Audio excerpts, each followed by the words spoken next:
Hi friends, வாங்க இன்றைக்கி என்ன செய்வோம்னா சூப்பராக ஒரு இனிப்பு தோசை தான். 1 கப் மைதா மாவு எடுத்திருக்கேன்.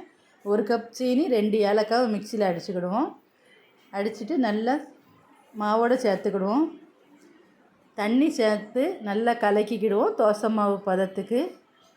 ஒரு பழம் எடுத்திருக்கேன், ஒரு முட்டை எடுத்திருக்கேன், அதையும் மிக்சியில் அடிச்சுக்கிடுவோம். அதையும் அந்த மாவோடு சேர்த்துக்கிடுவோம்.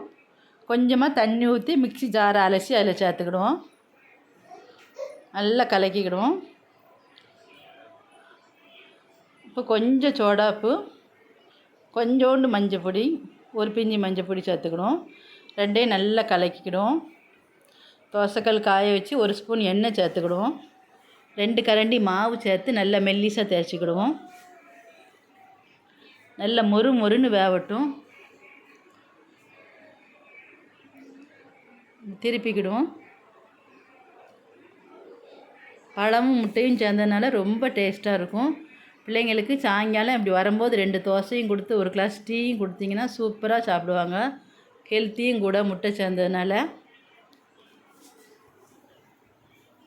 நம்ம சர்க்கரை வேணாலும் சேர்த்துக்கலாம், அவங்களுக்கு பிடிச்சிருந்தா சர்க்கரைன்னு சேர்த்துக்கிடுங்க, நாட்டு சர்க்கரை. தோசை ரெடி ஆகிட்டு. நம்ம வீடியோ பிடிச்சிருச்சுன்னா லைக் பண்ணி, ஷேர் பண்ணி, சப்ஸ்கிரைப் பண்ணி வச்சுங்க. பாய்.